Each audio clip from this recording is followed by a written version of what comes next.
This is Mayor Francis Suarez. We're here to announce, along with Mayor Dan Gelbert, Mayor Oliver Gilbert, and Mayor Carlos Hernandez, that we are today entering into phase one. In Miami, we call it Stand Up Miami, the beginning of Stand Up Miami. We have a very informative website that I would recommend all of our residents before leaving their home today to look at, and all of our business owners. It's at www.miamigov.com. At our principal website, we have one for COVID-19 updates, and we have one for what we call reopening, in Spanish, reapertura. So that has all of the principal business categories, as well as the rules for our parks, which we're going to be opening today as well.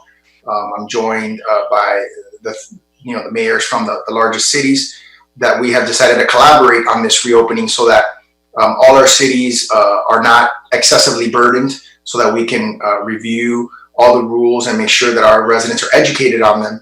And we want to reiterate, I think one of the messages that we've been talking about over the last couple of days that we want to reiterate is that there's two paths.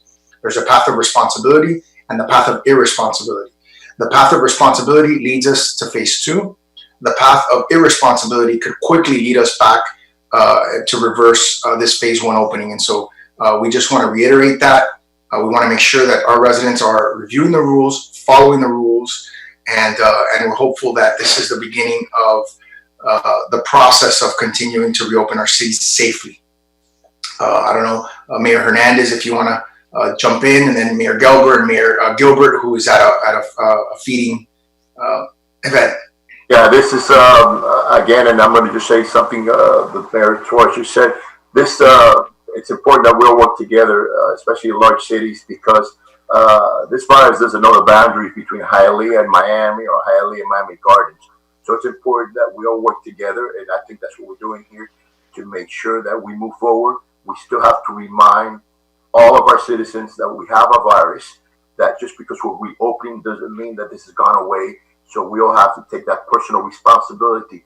And as you just stated, this is going to move forward because we've all done our part, or we're going to have to move backwards because many of us have not done what we're supposed to do. So it's a big day, but it's a very important day for our citizens to understand that we have that responsibility, that personal responsibility, and irrelevant of what we have done as government and maybe what business are going to do, we have to take that personal responsibility.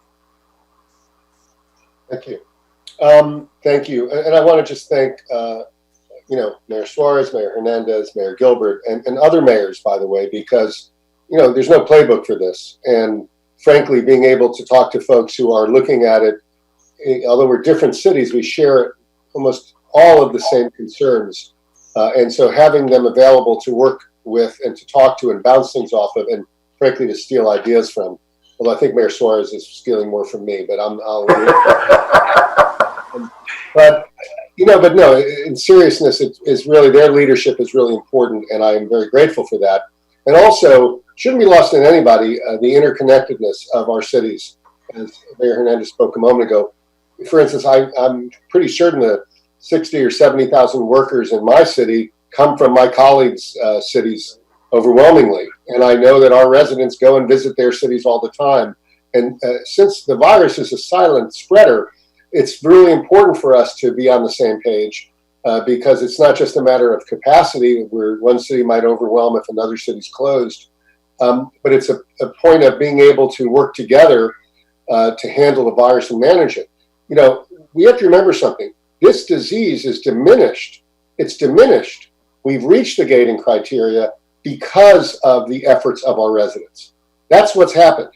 This didn't just go away for some other reason. It's going away, and it's still here, as Mayor Hernandez pointed out, and still here very substantially.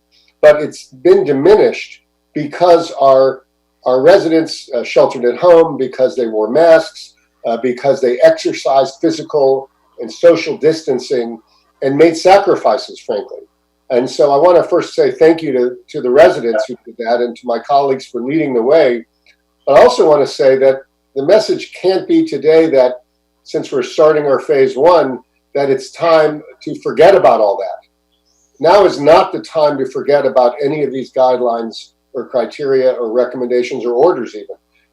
The truth of the matter is it's incredibly important to remember them right now and abide by them, because we don't want to get this wrong. We want to get this right. We want to open up for business slowly and deliberately and in a way that not only makes people feel safe, but make sure that they actually are safe. So we're all on the same page in that regard. My city, like many of the cities, has talked to our residents, our business owners. We've created guidelines that are mandatory and ones that are recommended, and you can find all that at our website at miamibeachfla.gov/reopening. We will give you all of the guidelines you need, and there's phone numbers and emails if you have any questions. I don't think any of us are trying to do gotchas with our business community. I think we're trying to educate them and help them, because I think our business community is acutely aware that if we don't create a sense of safety and health, people won't show up and our economy won't open the way that we'd like it to. So we need people to feel safe. We need them to be safe, and we need to really follow all these instructions and give us feedback, because I know our colleagues, we talk about this all the time. The best ideas often come from residents who have a perspective that is incredibly helpful. So thank you to all. Thank you, Mayor Suarez, for hosting this and organizing this. And let's get this done. Let's get this place open safely. Mayor Gilbert? You're on mute. You're on mute. He's on. There you go. Now, Francis, next time I'm not speaking after Dan, because Dan says everything. He took the words out of everybody's mouths. He said he was going to speak for a short time, but he said what we feel and what we really mean. You know, we can't do this alone. We're in this together. Our residents and this disease, they don't exist in cities only. They exist in a community, in this greater Miami-Dade County community, in this greater South Florida community. And if we're going to actually continue to stop the spread of this disease, it's going to be collaboratively. Because my residents are going to go to the beach to work, and they're going to go to the beach to the restaurant, and they're going to come here to shop, and those things are going to happen. And how we practice social distancing will determine whether we continue to slow the spread of this disease or whether we revert into an area we don't want to go back to. No one on this press conference, no one on this call wants this town, this community to be shut down. We all want to reassume the natural vibrancy of our lives. But we understand that how we continue to practice the principles of social distancing will actually affect whether people live and die. And on the scales of reviving the economy or living and dying, we're always going to lean towards making sure people actually are safe. And so I'm encouraging everyone, from the businesses in Miami Gardens to the businesses on Miami Beach in Miami and Hialeah, please respect the guidelines. Please stay safe, because ultimately you're not just keeping yourself safe, you're not just keeping your family safe, but you're protecting my family. You're protecting my mom and my sister and my son and everyone in our communities. And so in Miami Gardens, you know, I went out and I walked this morning in the park that we opened up, and there were residents out there saying thank you, and they were all wearing the mask and they were all practicing social distancing. And what they said was, hey, if we see somebody, we're going to report them. And we have a website at MiamiGardens-FL.gov. You can see all the requirements there, but you can also email us if someone isn't comporting themselves to the rules breaking rules at MiamiGardens-FL.gov, because we understand that it's not just going to be our code enforcement or police department or parking you. It's going to be you helping to participate, keeping yourselves, your community, your families safe. And so I'm happy to be here. I'm happy that we could work together this way. And hopefully our residents and this community understands how important this is and help us move to the next step. I'm just going to say a few words in Spanish, and then Mayor Hernandez may want to say a few words in Spanish. Hoy hemos llegado a la primera fase, conjunto con el gobierno de Miami Beach, Hialeah y Miami Gardens. Nosotros lo llamamos Miami de pie, pero también estamos caucionando a todos los residentes que, por favor, leen las reglas nuestras, que se pueden encontrar en la página central de la ciudad de Miami, www.miamigov.com.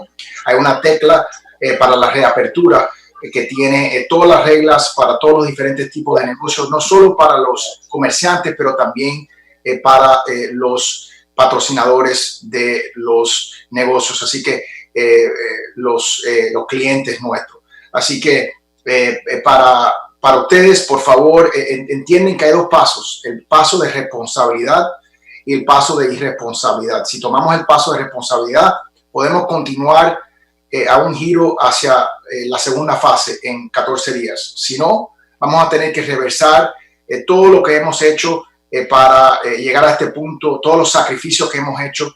Así que para mí es un honor poder servir con los alcaldes de las grandes ciudades y coordinarnos para asegurar que lo que hacemos en Miami no va negativamente a afectar a Hialeah o Miami Beach o Miami Gardens, pero al contrario, que el hecho de que hemos trabajado en conjunto va a beneficiar a todos los residentes nuestros, entendiendo que las reglas son las mismas en estas ciudades.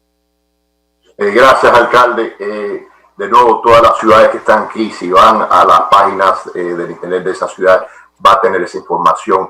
Pero lo importante que quiero adherir a lo que está diciendo el alcalde Suárez es que los gobiernos hemos hecho todo lo posible con toda la información que tenemos para hacer estas decisiones, y los negocios van a tener que hacer su parte, pero a lo último del día todos individualmente vamos a tener que tomar una responsabilidad y de cuidarnos unos a los otros. De nuevo, podemos hacer todas las regulaciones, enforzar todo, pero el pueblo, nuestros vecinos, nuestras familias, nuestros amigos tienen que hacer su parte, haciendo lo que se le ha pedido hasta ahora: distancia social, mantener la distancia social, las máscaras, limpiarse las manos constantemente. Si hacemos esas cosas, como acaba de decir el alcalde Suárez, vamos a ir al próximo paso. Si no hacemos esas cosas, podemos regresar al pasado, y de verdad que no sé, y lo digo yo personalmente, si vamos para atrás, no sé cómo vamos a pararnos de nuevo. Así que esto es un día muy, muy importante para todos nosotros, pero los ciudadanos tienen que entender que todos tenemos nuestro pedacito de tierra de echar aquí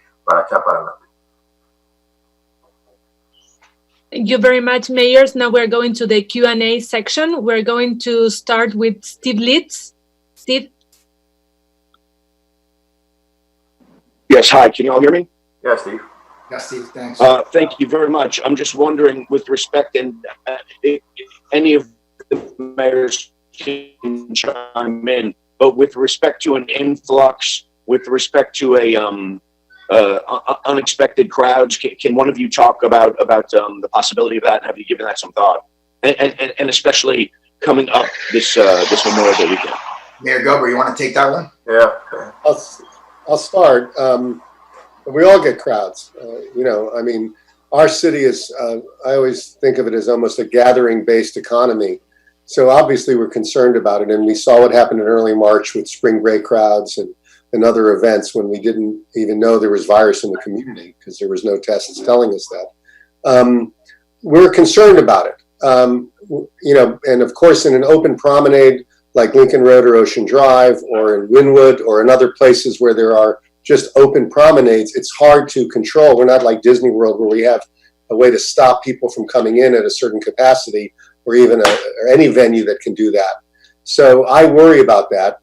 I think there'll be an element, hopefully, of the businesses as well as residents exercising, concern when they see that. But if we have to do something like close something down or limit the times that it's open or something like that, we will, because we can't allow, it's not really, there's a lot of clarity in our decision making in a sense that if we see a return of dangerous and perilous situations, we'll have to do something to stop it, because we obviously can't let it continue. But our hope is that people will abide and guide themselves that way. But if they don't, we'll try to help the situation by limiting access or the times that places are open. Mr. Mayor, just real quick, do you have, certainly Memorial Day is famous down here. Do you have the expectation that it could turn into thousands of kids? Well, our beaches at this point, and I hope it remains this way, are not open. So that's the number one magnet for our city when it comes to the large crowds on Ocean and elsewhere. And so I don't think that is going to be an issue. Our hotels are not open either, so that's going to limit it. And there's a lot of capacity issues. We are so, but could there be big crowds? Absolutely. Are we worried about it? Absolutely. But are we going to not do anything? No. We will do what we need to if those crowds come up regularly to stop it, because it's just not a good thing to have in a pandemic. Stephen, I'll just say briefly that one of the reasons why we coordinated as cities was because we saw what happened when the county opened up parks and marinas, and 3 of the 4 cities on this call didn't, and it created a huge rush on Miami Beach. So what we understand is that we're interconnected, and so we wanted to do things at the same time to relieve the pressure from any one individual city. Like you said, Miami Beach already has to deal with a tremendous amount of influx of people from the outside. We don't want to necessarily be pushing people from internally from our own cities into other cities. So that was another reason why we wanted to coordinate the dates so that that all lined up. Thank you, mayors. Hey, Steve, I would just, hold on. Steve, I would just add to that just for a second. First, I'd be remiss if I didn't say I'm here at a food drive in Miami Gardens at the Omega Center with the mighty men of Omega Psi Phi Fraternity and Commissioner Barbara Jordan, because there's still other needs in the community that we're going to be doing these things at the same time that we're actually managing these reopenings. And we can't forget those among us who actually are looking for food. And they're not worried about shopping. They're worried about eating and where their next meal is going to come from, where they're going to be able to pay their rent. And so that's also worth noting. But let me just say, it was appropriate for Dan and Miami Beach to respond to that, but it is not just his problem. Normally on spring break and Memorial Day, it's people from other places who come here. Our hotels will probably be empty and people aren't just flying into the airport. If we overrun Miami Beach and the restaurants there and that area, it's going to be people from this community, placing people from this community in peril. And so it's my responsibility, it's Carlos' responsibility, it's Francis' responsibility, it's every mayor and every elected leader's responsibility in this county to remind people, our residents, that we have to exist in a way that allows us to actually exist and be safe and be healthy. And we take that seriously. And that is one of the reasons why we're coordinating, because his problem, his restaurants and his promenades, and the fact that they are an attraction for people isn't just his problem. It's all of our problem. And in the same way that it helps all of us when it's drawing people here and it's generating jobs and revenue and helping sustain this community. We all have our parts to play, and we have to do that appropriately. Thanks, Oliver. Thank you. Now we go to Martin Basola from Miami Herald. Hey guys, how are you? I had a question for Mayors Gelber and Suarez. What are restaurants going to look at today in terms of the enforcement? Will there be code in particular places, maybe police in certain parks or Ventanita, stuff like that? If you could give us some insight on that. So we have restaurants opening in a week from today, so they won't be opening today. They're in what Miami Beach calls 1B. We had actually, our original plan had restaurants opening in phase 2, but based on our discussions with Miami Beach, with Hialeah and Miami Gardens, we thought it was prudent to do it at the same time. And, so we're promulgating the rules, and they'll be up on our website as well for 1B, which will be a week from today. Go ahead, Carlos. Mark, I was going to say, and a lot of people have asked why the major cities have decided to put the restaurants a week after, not the county. If you look at all the regulations that are there, and we received this thing on Thursday or Friday, there's no way most of these businesses will be ready to do everything correctly to be a safe place to go in. That was one of the reasons why we extended, we decided to extend that extra week for restaurants to give them that opportunity, because there are a lot of regulations for those restaurants, and they'll have extra time to be there and be ready next Wednesday. If I could clarify, I misspoke, not restaurants, but what's enforcement and compliance going to look like for retail in the places that are open today? So for us, go ahead, Mayor Gelber. You go. Because for us, it's we have a group of ambassadors that are going to be going out. Our objective is to educate, particularly in the first few days. As Mayor Hernandez just said, we were given a book of 185 pages of rules on late Thursday that was approved by the governor. So we've had to sift through that, create our own, websites and our own information, which I commend our administration, our communications and IT department for getting it all up, turning it around quickly. But we want to go on an information campaign initially. We're going to have those ambassadors are going to report to police, fire, and code, and we'll escalate if needed. We obviously, like Mayor Gelber said, we're hoping and expecting our residents to sort of self-police us to a large extent. But we also, when Mayor Gelber led in requiring masks at grocery stores and at at pharmacies and at banks, and we followed shortly thereafter. Our objective always was that if the businesses did not comply, that we would potentially shut them down. And so that's something that we also have as a tool in our toolbox.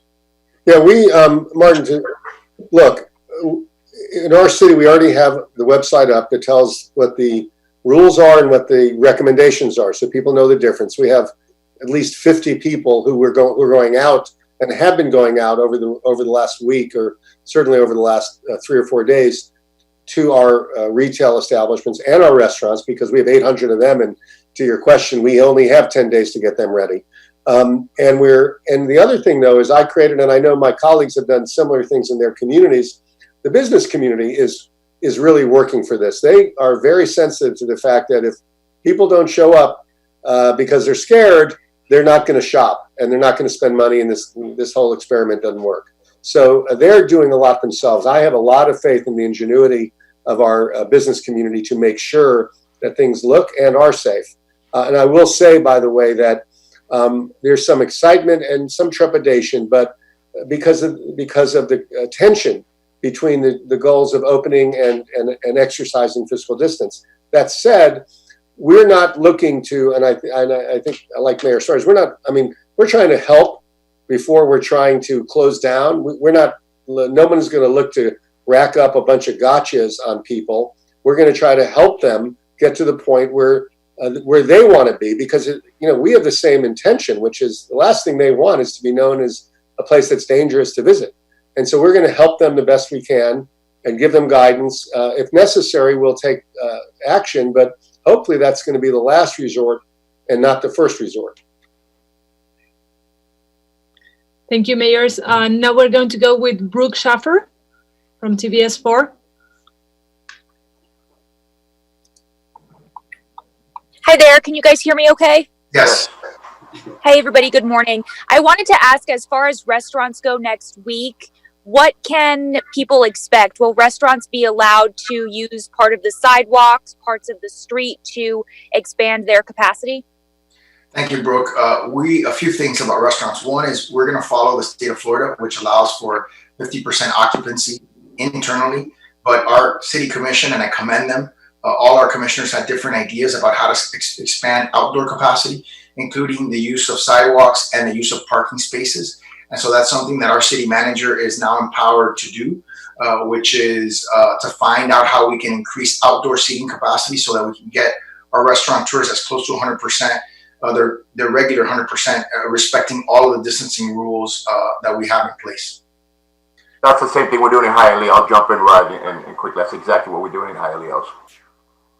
Yeah, we have Ocean Drive is already open for that purpose. It's fully pedestrianized. I think we've got a close to a dozen, but 7 or 8 already approved, including Washington Avenue. But we're putting in play streets and ways all over the city because, look, restaurant business is a tough business. We all know that.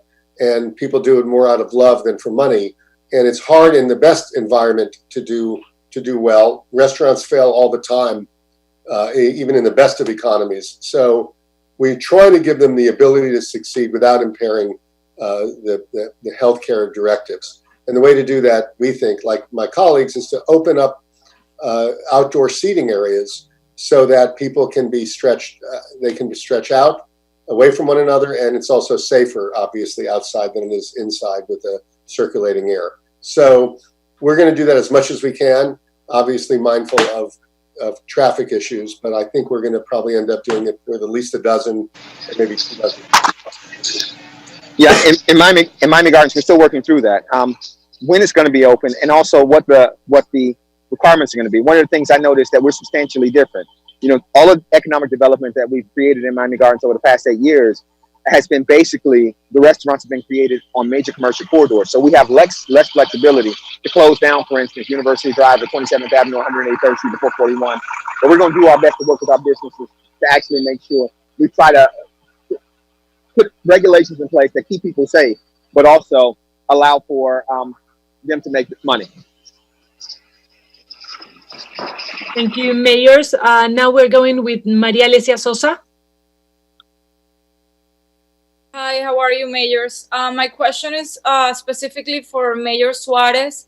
Well, my colleague from the Herald already spoke about the enforcement, and he already asked about it. But I would like you guys to respond in Spanish, if you could, and specifically because, like 2 days ago, I saw this beauty salon open in city of Miami. So I would like to know more about what would be the consequences for these kind of businesses that are not complying with the law. And Mayor Suarez, you just said escalating, but are there fines? Are there, I don't know, like, could you specify more about that? And if you could answer in Spanish, I just ask in English for respect for the others, but could you answer in Spanish? Thank you.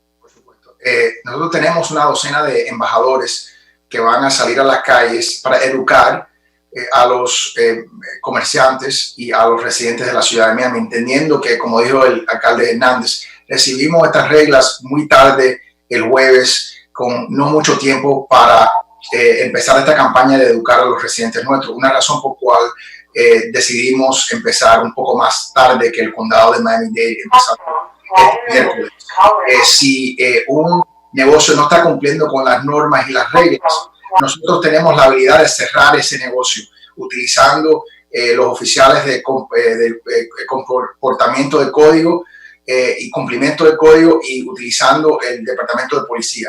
Eso es algo que queremos evitar, pero si los comerciantes no están utilizando, no están siguiendo las reglas, eso es una consecuencia de esa falta de tomar esa decisión.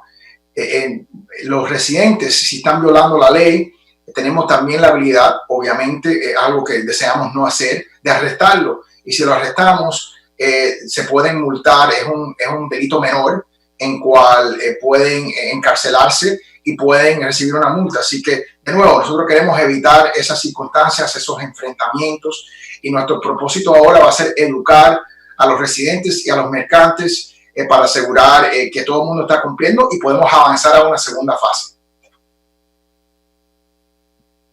Bien, una última cosita, alcalde Suárez, ¿qué ha pasado con la ayuda de su plan de para renta? Ya empezaron a repartir cheques, y para los negocios hemos recibido personas que nos dicen que no han recibido nada. Todavía estamos en la última fase de comprobando todos los documentos necesarios para empezar la distribución de los fondos, y si Dios quiere vamos a poder anunciar en algunos días el hecho de que hemos empezado a repartir los fondos de ayuda a la renta y también de ayuda a los negocios. No sé si el alcalde Hernández quiere agregar algo.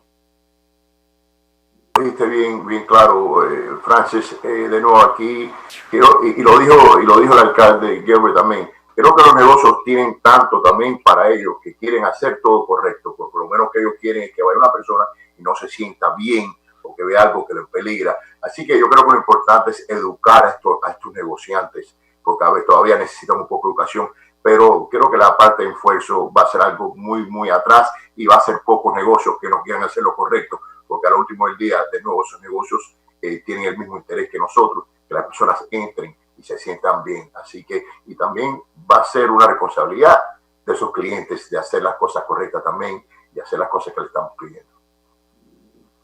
Thank you, Mayor. Now we go with Ana Cuervo from Telemundo 51. Good morning, mayors. I'm going to ask the question in English, but I would like the response in Spanish, of course, for our viewers.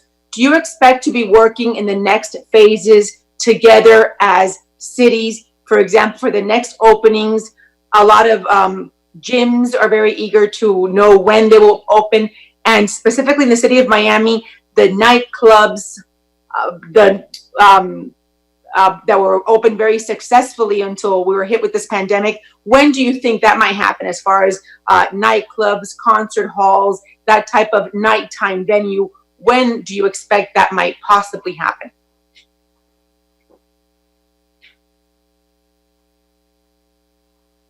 I'm not hearing them.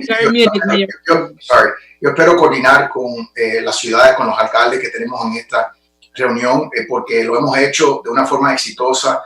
Ha sido fácil. Nosotros hablamos alrededor de 1 o 2 veces al día. Estamos continuamente comunicando los órdenes, compartiendo los órdenes, discutiendo diferentes aspectos de lo que vamos a hacer. Así que, desde mi punto de vista, esto está funcionando bastante bien.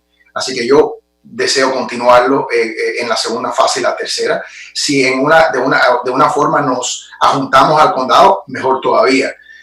Nosotros no deseamos de ninguna forma estar en desigualdad con el condado, pero vamos a tomar las decisiones que nosotros pensamos que es lo mejor para nosotros, y desafortunadamente yo puedo hablar por mí, no estamos recibiendo ninguna comunicación del condado, así que es muy difícil coordinar con una agencia que no está comunicando con uno. Con respecto a las barras y a las congregaciones de las discotecas, eso lo tenemos en la fase número 3, pero sin duda vamos a discutirlo con los alcaldes, el alcalde Hernández y Gilbert, porque impacta a esas ciudades. Así que parte de la razón por cual estamos en esta conferencia en conjunto es porque sabemos que las decisiones que tomamos en Miami afectan a Hialeah, a Miami Gardens y a la playa.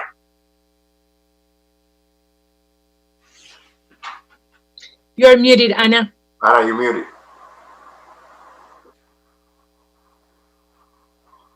La fase número 3, entonces, está mirando números para entonces cuándo, ¿no? O sea, como... Eso sería, si todo va bien, eso sería en 28 días, en un mes de ahora. Pero obviamente tenemos que analizar eso porque hemos hecho cambios. Por ejemplo, nosotros teníamos los restaurantes en la fase número 2, pero a base de las discusiones con ambas ciudades, decidimos avanzarlo un poquito desde 2 semanas, desde este lunes hasta el miércoles que viene. Gracias. Thank you. Now we go with Juan Camilo Gómez from Actualidad 1020. Gracias, alcaldes. La pregunta para todos, pero la respuesta ojalá en español de parte del alcalde Francis Suárez. Hemos visto en varios lugares que después de que se hacen estas reaperturas se ve en ocasiones un aumento de los contagios. Las ciudades, las 4 ciudades, ¿tienen algún plan de contingencia conjunto en caso de que tengan que recular, que echarse para atrás, que volver a cerrar? Juan Camilo, estamos analizando las cifras todos los días. Inclusive ayer tuvimos una discusión con el Departamento de Salud, los alcaldes que están en esta llamada, y obviamente estamos preocupados. Hemos visto en diferentes partes de los Estados Unidos la realidad de que cuando hay una reapertura, en muchos casos se empiezan a regresar el aumento de casos. Así que estamos preocupados, por eso estamos continuamente en la prensa tratando de mandar un mensaje a nuestros residentes que tienen que ser disciplinados, que tienen que tomar el paso de responsabilidad, y que si tomamos eso conjunto con las reglas que hemos implementado, tenemos una mayor confianza de que podemos continuar avanzando en vez de regresar e ir atrás. Alcalde Hernández, ¿quiere responder? No, de nuevo, creo que esto es algo que estamos día a día, y por eso estas reuniones continúan casi día a día, porque estamos caminando pasos que nunca hemos caminado, así que todo depende de qué pasa mañana, qué pasa el próximo día, para nosotros tomar las decisiones que hay que tomar. Ahora, lo importante es continuar esta comunicación constante para estar seguros que nos movemos unidos y hacer las mejores decisiones que se pueden hacer. Thank you very much to everyone. Does any reporter have an extra question? Sí, yo tengo una pregunta que se me olvidó. Las piscinas y lugares de esparcimiento dentro de condominios entran en esta fase. Nosotros estamos esperando para el condado y el estado de la Florida para darnos la habilidad de abrir los condominios, pero también estamos haciendo un análisis legal interno para ver si es legal el dictamen del condado previniendo a que la gente se puede utilizar las piscinas en los condominios porque es propiedad privada. Así que como nosotros no pensamos que el condado tiene, por ejemplo, la habilidad de decir a un individual que no pueden utilizar su propia piscina, no tienen esa potestad bajo la ley. Estamos analizando si ellos tienen la potestad de decirle a los dueños de condominio, que también es propiedad privada, que no pueden utilizar esos espacios comunes. Gracias. Well, thank you very much to all of you for participating in this virtual press conference. Thank you, Oliver. Thank you, Mayor Hernandez. Thank you, guys. Have a good day.